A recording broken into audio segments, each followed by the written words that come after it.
एक दिन राजा भोज को बताया गया कि उज्जैनी के पास एक पुरानी बावड़ी खुदाई के दौरान मिली है जिसके नीचे कोई चमकदार वस्तु दबी हुई है। राजा भोज ने आदेश दिया कि खुदाई तुरंत की जाए। सैनिकों और मजदूरों ने जब मिट्टी हटाई तो उन्होंने देखा वहाँ एक अद्भुत स्वर्ण सिंहासन छिपा था। वह सिंहासन न केवल सोने से जड़ा था बल्कि उसमें 32 मूर्तियाँ उकेरी गई थीं, जो देखने में अत्यंत जीवंत लगती थीं। राजा भोज आश्चर्यचकित हो गए। उन्होंने सिंहासन को महल में लाने का आदेश दिया और इसे अपने राज सिंहासन के स्थान पर स्थापित किया। अगले दिन राजा भोज सिंहासन के पास पहुँचे और जैसे ही वे सिंहासन पर चढ़ने लगे, एक सुंदर पुतली प्रकट हुई। उसके नेत्रों में तेज था और स्वर में मधुर दृढ़ता। उसने राजा भोज से कहा, हे राजन, क्या आप भी विक्रमादित्य की तरह अपना वचन निभाने के लिए प्राण तक त्याग सकते हैं? नहीं तो सुनिए उस महान राजा की वह कथा जिसने अपने वचन की रक्षा के लिए स्वयं को संकट में डाला। इतना कह पुतली गाथा सुनाना प्रारंभ करती हैं तो सुनो। राजा भोज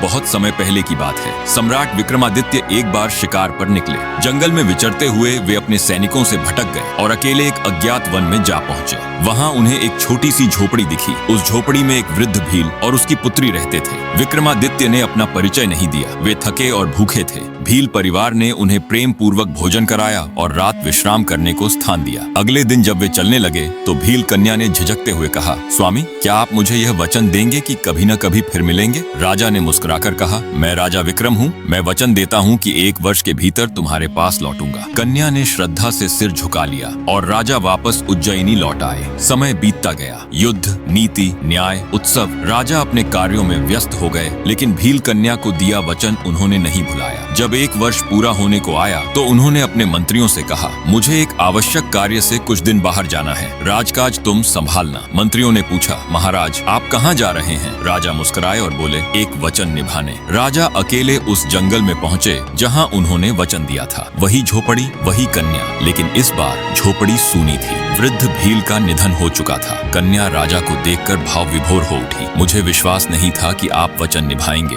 लेकिन अब मैं जान गई कि आप केवल राजा नहीं, सच्चे पुरुष भी हैं। राजा ने सिर झुकाया और कहा, राजा का धर्म है कि वह वचन निभाए, चाहे वह किसी के लिए भी हो। कन्या ने उन्हें वहीं ठहरने का आग्रह किया। राजा ने एक दिन उसके साथ बिताया, उसका दुख बांटा, उसे सुरक्षा और सम्मान देने का वचन दिया। इसके बाद राजा ने वन के पास एक आश्रम और विद्यालय बनवाया ताकि कन्या और अन्य ग्रामीण बालिकाओं को शिक्षा मिल सके। राजा विक्रमादित्य ने लौटकर प्रजा से कुछ नहीं कहा, न कोई बड़ाई की, न बखान। लेकिन मंत्रीगण को जब सत्य ज्ञात हुआ तो उन्होंने कहा, महाराज, एक भील कन्या के लिए आपने अपना समय, श्रम और सम्मान दांव पर लगाया। राजा ने गंभीर स्वर में कहा, राजा वही होता है जो सबसे छोटी बात में भी अपना धर्म निभाए। यदि एक वचन मैं नहीं निभा सका तो प्रजा मुझसे कैसे न्याय की आशा करेगी? इतना कहकर पहली पुतली राजा भोज की ओर देखती है और कहती है, राजा भोज, क्या तुमने कभी किसी निर्धन, निरीह व्यक्ति से किया वादा निभाने के लिए राजकार्य रोका है? क्या तुमने कभी अपना सम्मान त्याग कर प्रजा के भावनात्मक बंधनों को महत्व दिया है? राजा भोज चुप हो गए। उन्होंने सिर झुकाया और कहा, मैंने कई निर्णय लिए, पर शायद इतनी गहराई से किसी साधारण व्यक्ति को नहीं समझा। पुतली मुस्कुराई, तो फिर अभी तुम इस सिंहासन पर बैठने के योग्य नहीं हो। इतना कह वह पुतली अदृश्य हो गई। अगले दिन जैसे ही राजा भोज सिंहासन पर चढ़ने लगे, तभी दूसरी पुतली प्रकट हुई। उसके स्वर में गंभीरता और करुणा थी। वह बोली, हे राजन भोज, क्या तुम न्याय के लिए अपने आत्मीयजनों को भी दंड दे सकते हो? क्या तुमने कभी धर्म के लिए मोह का त्याग किया है? राजा भोज ने उत्तर देने से पूर्व ही सिर झुका लिया। तभी पुतली बोली, तो सुनो, सम्राट विक्रमादित्य की उस न्याय गाथा को, जिसने हमें सिखाया कि राजा का धर्म सबसे पहले होता है, भले ही न्याय की धार खुद उस पर गिरे। इतना कह पुतली गाथा सुनाना प्रारंभ करती हैं। एक समय की बात है। उज्जैनी में एक स्त्री रोती बिलखती राज दरबार पहुंची। उसके चेहरे पर चोट के निशान थे। साथ में एक वृद्ध पुरुष था जो उसका पिता था। राजा विक्रमादित्य ने पूछा, बताओ देवी, किसने तुम्हारे साथ अन्याय किया? वह बोली, महाराज, कल रात्रि मेरी बेटी अपने घर लौट रही थी। तभी एक युवक ने उसे रोका, अपमानित किया और जब उसने विरोध किया तो चोट पहुंचाई। वह युवक कोई साधारण नहीं था, बल्कि वह रुक गई। राजा ने गंभीरता से पूछा, कौन था वह? वृद्ध व्यक्ति बोला,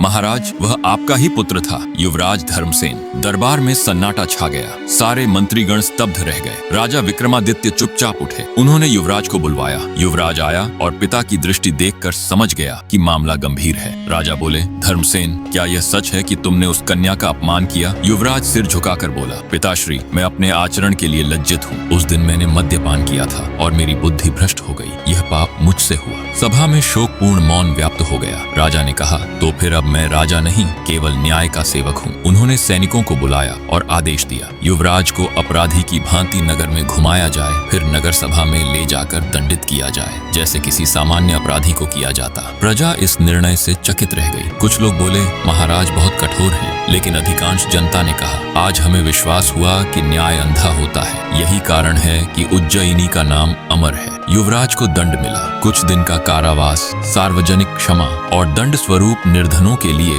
भोजनालय बनवाना पड़ा। राजा विक्रमादित्य ने कारावास में जाकर अपने पुत्र से भेंट की। उन्होंने कहा, धर्मसेन, यह दंड तुम्हारे लिए नहीं, बल्कि आने वाली पीढ़ियों के लिए उदाहरण है। एक राजा का पुत्र अपराध करे और फिर भी दंड से बचे, यह समाज की नींव को हिला देगा। युवराज ने पिता के चरण पकड़े और कहा, पिताश्री, आपने जो किया वही धर्म था। अब मैं सच्चा उत्तराधिकारी बनने का प्रयास करूंगा। इतना कहकर दूसरी पुतली राजा भोज की ओर मुड़ी और बोली, राजा भोज, बताओ, क्या तुम अपने प्रियतम को, अपने स्वजनों को, अपने पुत्र को धर्म के मार्ग पर ही चलाने का साहस रखते हो? क्या तुम अपने स्नेह पर न्याय को भारी मानते हो? राजा भोज ने कुछ देर मौन रहकर उत्तर दिया, मैंने सदा प्रयास किया कि न्याय करूं, परंतु यह स्तर का आत्मबल अब समझ में आ रहा है। मैं सीख रहा हूं। पुतली बोली, सीखना भी एक यात्रा है, लेकिन सिंहासन पर बैठना तभी संभव है जब न्याय केवल शब्द नहीं, कर्म बने। इतना कह दूसरी पुतली भी अदृश्य हो गई। राजा भोज जैसे ही तीसरी बार सिंहासन पर चढ़ने लगे, तभी तीसरी पुतली प्रकट हुई। वह अत्यंत कोमल और करुणामयी थी, परंतु उसकी वाणी में सच्चाई की शक्ति थी। वह बोली, हे राजा भोज, क्या तुमने कभी किसी अजनबी की पीड़ा को अपना समझा है? क्या तुमने कभी किसी को बिना उसका नाम, कुल या धर्म पूछे सच्चे मन से अपनाया है? राजा भोज चुप हो गए।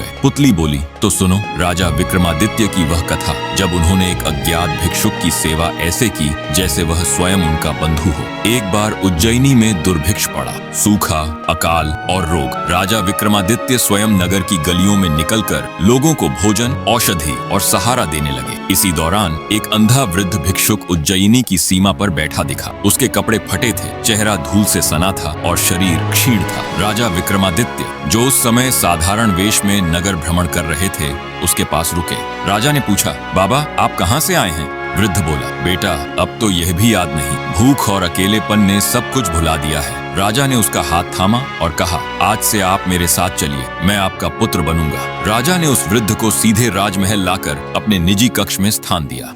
उसे स्नान कराया गया, वस्त्र दिए गए और रसोई में विशेष भोजन बनवाया गया। मंत्रियों ने आपत्ति की, महाराज, यह एक अज्ञात भिक्षुक है, कहीं यह कोई छल प्रपंच न हो। राजा ने शांत स्वर में कहा, किसी भूखे और अंधे को अपनाने में कोई छल नहीं होता, और यदि है तो मैं उस छल का भागीदार बनकर भी संतुष्ट रहूंगा। कई दिन बीते, वृद्ध स्वस्थ हो गया। उसने पूछा, बेटा, तू कौन है, किसका पुत्र है, मुझे अपने कुल का नाम बता। राजा मुस्कुराए, मैं उज्जयिनी का एक सेवक हूँ, बस यह समझिए कि अब आप मेरे पिता हैं। वृद्ध हंसा, फिर गंभीर होकर बोला, तेरे स्पर्श में राजा जैसी गरिमा है और तेरी सेवा में आत्मा की करुणा। क्या तू ही राजा विक्रम है? राजा ने अब भी कोई उत्तर नहीं दिया, केवल वृद्ध के पांव दबाते रहे। एक रात्रि वृद्ध ने सपना देखा कि वह एक महान तपस्वी था, जिसने कई जन्मों तक तप किया था, परंतु इस जन्म में उसे अभिमान आ गया। उसी अभिमान के दंड स्वरूप वह अंधा, असहाय और दर दर का भिक्षुक बन गया। वह उठा और रोते हुए विक्रम के चरणों में गिर पड़ा। राजन,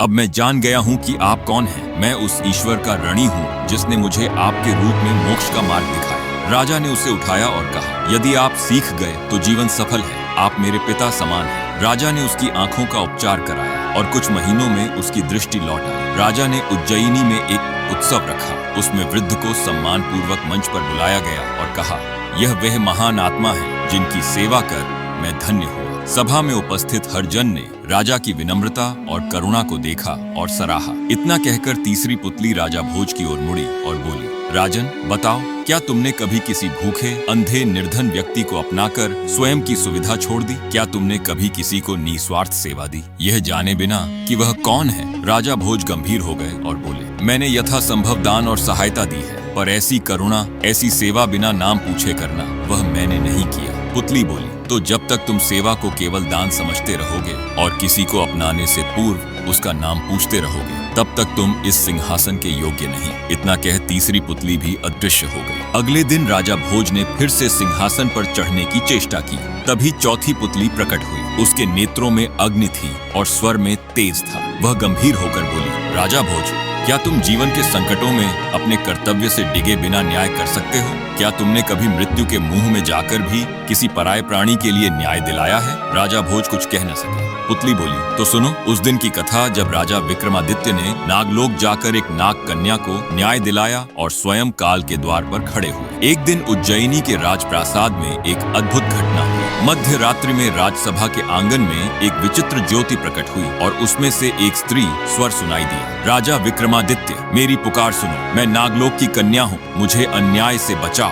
राजा चौंके। उन्होंने ध्यान किया, तप किया और अपने दिव्य ज्ञान से जाना कि नागलोक में एक षड्यंत्र हो रहा है, जहाँ एक निर्दोष नाग कन्या को बलि का शिकार बनाया जा रहा है। राजा ने तुरंत निर्णय लिया, मैं स्वयं नागलोक जाऊंगा और सत्य का मार्ग प्रशस्त करूंगा। राजा विक्रमादित्य ने योग बल से पृथ्वी के भीतर स्थित नागलोक की यात्रा आरंभ की। वहां की गुफाएं, रत्नों से जड़े महल और विषधर नागों की उपस्थिति, सब कुछ भयावह किंतु दिव्य था। उन्हें वहां एक सभा मिली जहां नागराज वासुकी, नागगण और एक तरुण नाग कन्या उपस्थित थी। साथ ही एक क्रूर नाग समूह उसे बलि चढ़ाने की तैयारी में था। राजा ने सिंगर्जना की, रुको, यह क्या अन्याय है? नागराज वासुकी ने कहा, राजन, यह नागकन्या दोषी है। एक ऋषि को अपमानित करने का पाप इसके सिर है। राजा ने पूछा, उसका अपराध क्या है? एक वृद्ध नाग बोला, उसने एक ऋषि की तपस्या के दौरान उस स्थान पर जाकर उन्हें विचलित कर दिया। राजा ने कन्या की ओर देखा। वह शांत और संयमित थी। महाराज, मैंने अनजाने में वहां प्रवेश किया। न मुझे ज्ञान था न उद्देश्य, परंतु उन्होंने मुझे शाप दे दिया। राजा ने तपस्या की और दिव्य दृष्टि से उस घटना को देखा। उसे ज्ञात हुआ कि कन्या निर्दोष थी। वह केवल कमल चुनने गई थी और ऋषि की तपस्या में विघ्न आ गया। राजा ने कहा, यह अपराध नहीं, दुर्घटना है और दुर्घटना में दंड नहीं, दिशा दिया जाती है। कुछ क्रोधित नाग बोले, राजन, तुम बाहर से आए हो, हम अपने नियमों से चलेंगे। राजा बोले, तब मैं अपने प्राण अर्पण करूंगा। अगर तुम्हें बलि चाहिए तो मैं उपस्थित हूँ। एक निर्दोष कन्या पर अन्याय नहीं होने दूंगा। सभा स्तब्ध रह गई। नागराज स्वयं मंच से उठे और बोले, राजा विक्रमादित्य, तुम्हारा धर्मबोध हमारे हृदय को छू गया। यह कन्या निर्दोष है और तुम न्याय के सच्चे प्रतीक हो। नागकन्या को मुक्त कर दिया गया। राजा ने नागकन्या को आशीर्वाद दिया और नागलोक से लौटे। लौटते समय नागराज ने उन्हें एक रत्नमणि दी जो अंधकार में प्रकाश देती थी और न्याय के मार्ग को स्पष्ट करती थी। विक्रमादित्य ने उस मणि को अपनी न्याय गद्दी के ऊपर रखा ताकि हर निर्णय में सत्य का प्रकाश बना रहे। इतना कहकर पुतली राजा भोज की ओर देखती है और बोलती है, राजा भोज, क्या तुमने कभी मृत्यु का सामना करके पराये प्राणी को न्याय दिलाया है? क्या तुमने कभी ऐसी निर्भीकता से अन्य लोकों में जाकर सत्य के लिए युद्ध किया है? राजा भोज ने उत्तर दिया, मैंने कई युद्ध लड़े हैं, पर ऐसी निष्काम साहसिकता